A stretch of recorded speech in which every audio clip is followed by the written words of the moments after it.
To protect your friends and your family, testing and tracing must become a new way of life. If you are contacted by NHS Test and Trace instructing you to isolate, you must. It is your civic duty. This will be voluntary at first because we trust everyone to do the right thing. But we can quickly make it mandatory if that's what it takes. Because if we don't collectively make this work, then the only way forward is to keep the lockdown. And the short answer is yes, we will have local lockdowns in future where there are flare-ups. You said the app was absolutely essential to this track and trace. The app is still not ready until next week, at the earliest, maybe after that, and yet you brought this forward. I suppose many of my viewers will think it's not a laughing matter. So we've got a bit of a problem with Matt Hancock's deal with Amazon. It's been announced that the government is providing access to the approved and excellent content from the NHS website to be used on devices other than screen-based computers, tablets and iPhones. And I suppose that sounds like a good policy. But you've got to remember here, we are under occupation. Amazon is a private company.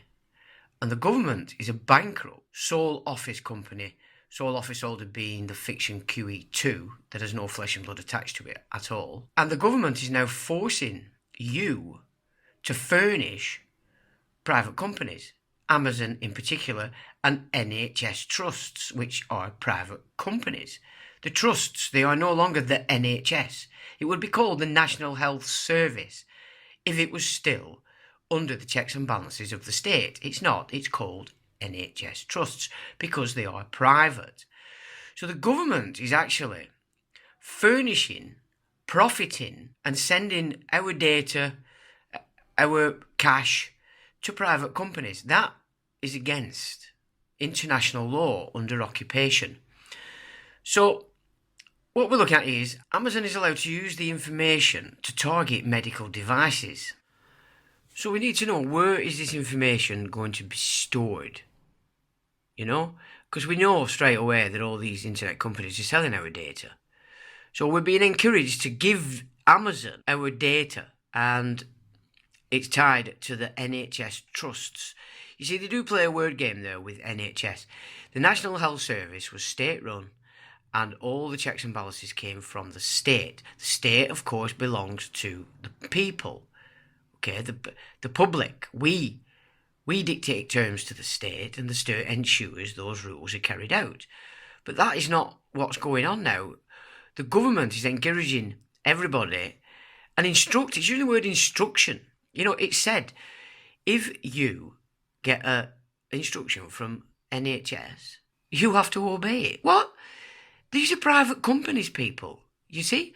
This is furnishing, profiting from the occupation that we are currently suffering. You know, the NHS are involved. It's now private. The private trust, they're about money. They're charging us £2.4 million per day to rent our own beds. And you're telling me that the NHS is not going to sell this data. It's not going to use our data for commerce so they can actually earn money. So what are the terms that the NHS have signed up to with Amazon? Because they are important questions. And Parliament hasn't been given any opportunity to scrutinise or hold the government to account on the contract it has entered into with Amazon. Everything's working against you, the public, to force you into this private system with no checks and balances at all from the state, which means from you. Can you see what's going on here? It's up to you guys to wake up. You really need to start working your critical thought process on this. Otherwise, you're just going to fall foul of this insanity. Mac Hancock, who is it? Hancock married Martha Hoyer Miller, an osteopath, in 2006. She is a granddaughter of Frederick Miller, 1st Baron Instria. There we go. We've got aristocracy here. This is who this prick's working for, okay? This is the guy. He lives in Little Thurlow, if anybody wants to go around and give him some of his own medicine and inject some kind of noxious chemicals into him. And so we can test it. We can test it and then trace him, can't we? So he lives in Little Thurlow. Now, this guy worked for the Bank of England. He's heavily tied in to the banking system. You know, and now he was also the Department for Business Innovation and Skills, Secretary of State for Health and Social Care. This guy, State for Digital Culture and Media and Sport. Well, the sport, the digital culture.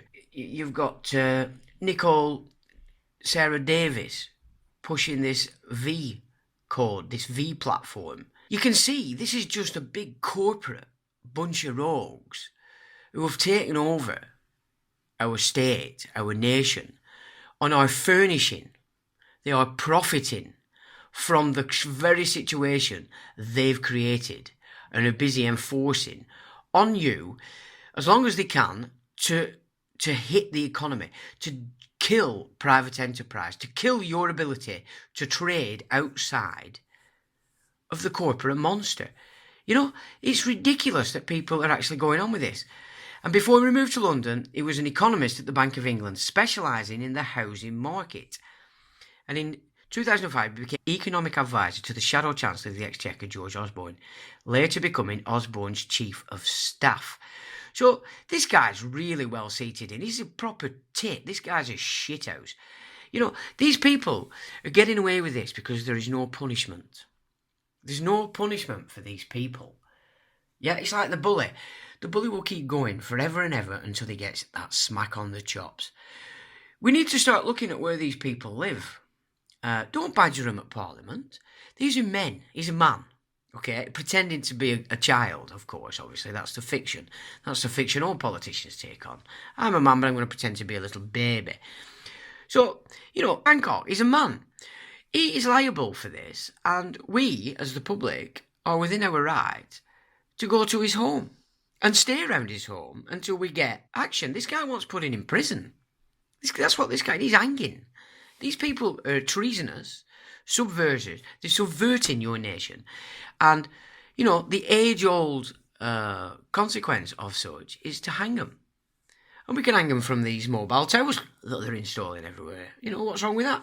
They've already created the gallows. I'm up for that. So, you know, they're not being held to account. And it's no point holding them to account parliamentarily-wise, going down to Parliament. Where do they live? Let's go to where they live. Little Thurlow, West Suffolk. This is where this prick lives. Everybody should be down there now, calling him out, not letting him leave his house. Put him under house arrest so he can no longer come out and tell lies and talk shit to the nation between the two red crosses. Red crosses is symbolic. You've got to see this, the red cross. It's very easy to turn a country into a concentration camp, folks, when you cut off the money and the food. Now, Tamsin Pankhurst made a FOI request about the company, and she asked, I'm writing to request information about the pharmaceutical company Porton Biopharma. I've looked at the information on Companies House and understand that this company is owned by the Secretary of State for Health.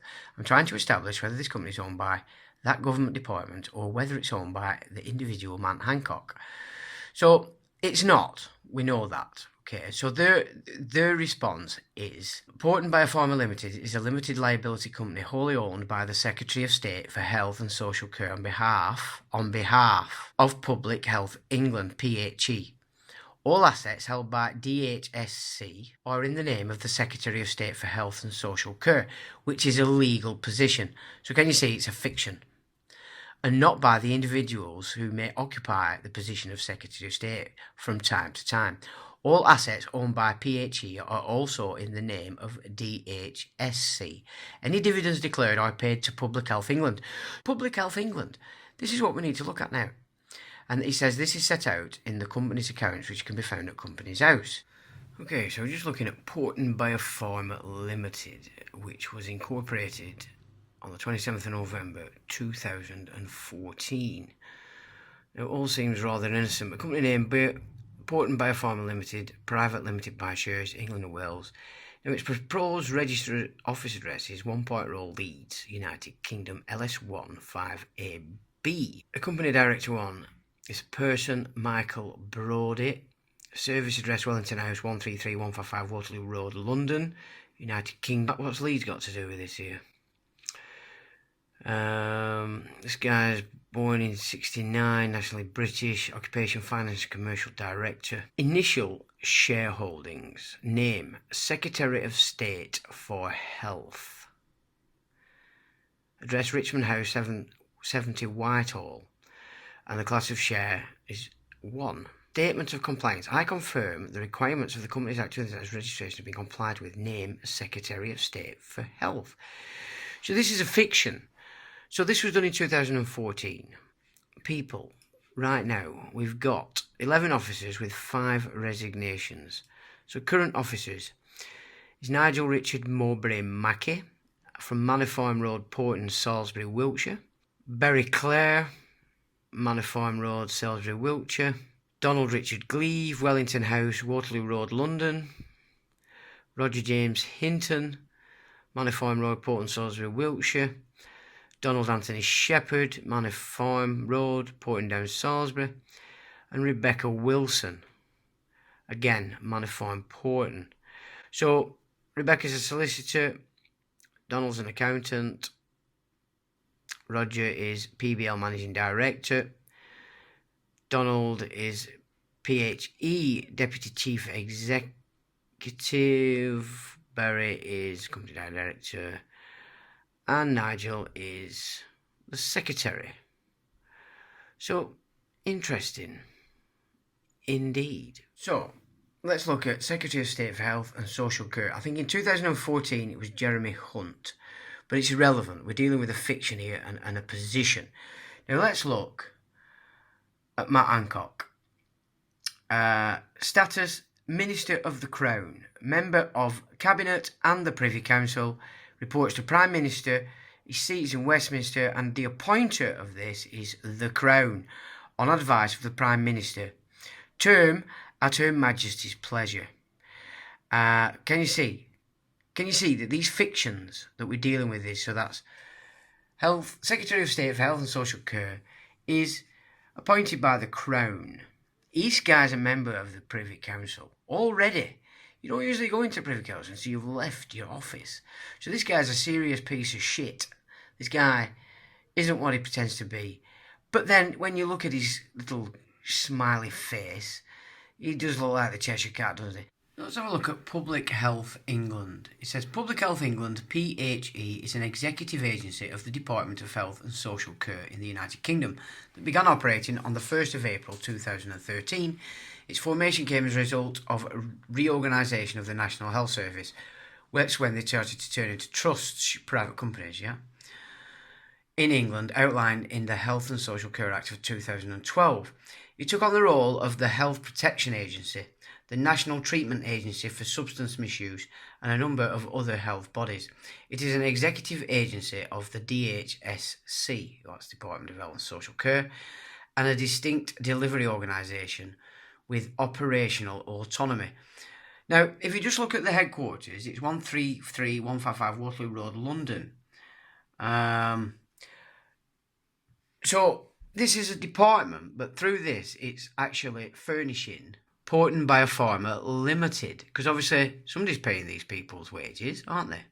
You know, somebody is paying these people their wages, and that is a fact that we can't get away from. So that is government furnishing private enterprise, which is, it goes against occupational rules, so it breaks international law. Public Health England is a mission, and that mission is to protect and improve the nation's health and to address inequalities. It employs approximately 5,000 staff who are mostly scientists, researchers and public health professionals.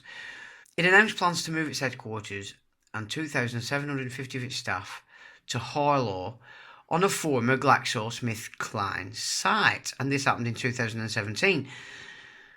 So it's furnishing, again, you can see the connection between these departments and the pharmaceutical companies in GlaxoSmithKline. Yeah, the furnishing, they've purchased this headquarters off GlaxoSmithKline. Now, do we know how much? No. Its budget is 300 million a year. You know, agency executives, Duncan Selby. And parent agencies, Department of Social Care. And it says PHE laboratories provide an extensive range of microbiological diagnostic tests. Well, they're pretty shit at that, aren't they? Because we haven't got one that works. We've never had one that works. They've tried to push one on us that has an 80% false positive. And that is the declaration by the makers of the test. So, fit for purpose? Well, definitely fit for purpose if you're talking about furnishing your friends' bank accounts with taxpayer money. Fit for purpose in relation to improving the nation's health has got to be an absolute joke when you consider that they are trying to push Bill Gates vaccines on everybody. And what people don't realise is Bill Gates, Microsoft, is a CIA operation, a Rockefeller operation. Yeah, so Microsoft, Bill Gates, CIA, he's a front man. So when you see Trump talking opposite of all that, he's full of shit. He's full of shit because they're all operations operating under the CIA. The CIA is what? MI6. Yeah, we're talking here intelligence. So the intelligence services have took over nations, installed their own corporations, and are furnishing themselves with the taxpayers' money to the point now that we are in such a mess. It's nothing short of a complete cease and start again with sterling or sterra as its origin, and get rid of these Zionist, Jesuit, Templar assholes. It's the only way we're going to get through this. You can't go to your Catholic church anymore. It's full of Jesuits. They're all puffs. They're all sodomites. They're all Templars. And Leo Zagami in 2008 let us know that there were 40 cardinals in the Vatican who were Muslims. I mean, we've missed all this. What is going on here? Well, it goes back to the pact with Saladin and the Templars. Again, you can see that the Templars are putting the people, and have been doing for a very long time, in the very institution that holds all titles in the West. And we just end this on a little clip from Boris Johnson being asked a question in relation to his little best friend Cummins. Cummins is obviously a Crown agent, which is why they're protecting him. Boris doesn't have the power to sack him. He doesn't have the power to reprimand him. As we saw with Hancock, it's a Crown appointed position. It's the Crown that's running all this.